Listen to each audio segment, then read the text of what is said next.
They were laughing on Friday, the man whispered to the cold stone.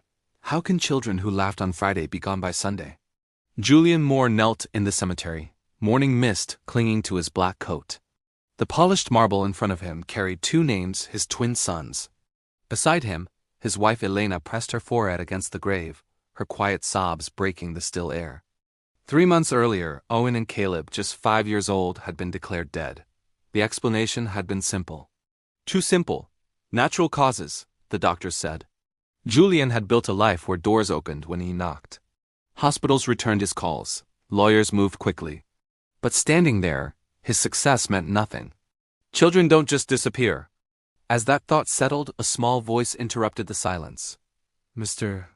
They aren't here. Julian looked up. A little girl stood a few steps away barefoot, dress worn thin, eyes steady despite her fear. Her name, he would soon learn, was Samira. She pointed gently toward the grave, then back toward the road. Your boys, she said softly. They're alive. They sleep where I sleep, Elena gasped. Julian's heart slammed against his chest. Hope and fear collided in a single breath. Julian stood slowly. What did you say? Samira didn't run. She didn't smile. She simply repeated the truth. I know their names. Owen and Caleb. They wear bracelets, blue and red. They cry for their mom at night. Elena covered her mouth. No stranger could know that. Julian knelt in front of the girl, his voice trembling. Where are they? Samira hesitated, glancing around as if the wind itself might hear. An old shelter on the east side. Kids arrived there. Nobody asks how. The city changed as they followed her. Glass buildings faded into cracked sidewalks and flickering streetlights. Julian had lived here his whole life, but never this part. The shelter stood at the end of a narrow street, forgotten and worn down. Inside, the stairs creaked under every step. Then Elena heard it, crying.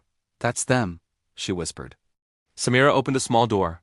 No beds, just thin blankets. And there they were. Owen and Caleb, tired, thinner than before, but breathing, alive. Elena dropped to her knees. Julian couldn't breathe. The boys hesitated, hiding behind Samira until she knelt beside them. It's okay, she whispered. You're safe. Julian lowered himself slowly. It's Daddy. Owen's face changed first. Daddy? The sound shattered everything. They clung to their parents like the world might vanish again. Samira watched quietly. Later, Julian noticed something else.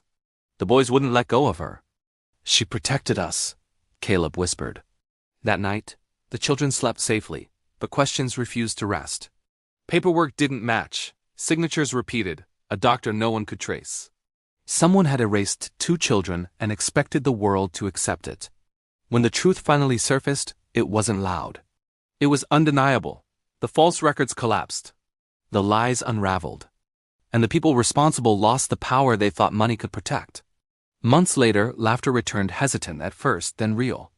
Owen and Caleb played in the yard, chasing fireflies. Nearby, Samira sat quietly, still unsure she belonged. Julian knelt in front of her. You stayed when others didn't, he said gently. If you want to, this can be your home. She didn't cry right away. She just nodded. And for the first time, the house didn't feel like it was built on loss, but on truth, courage, and choice. Because sometimes the smallest voice carries the greatest truth.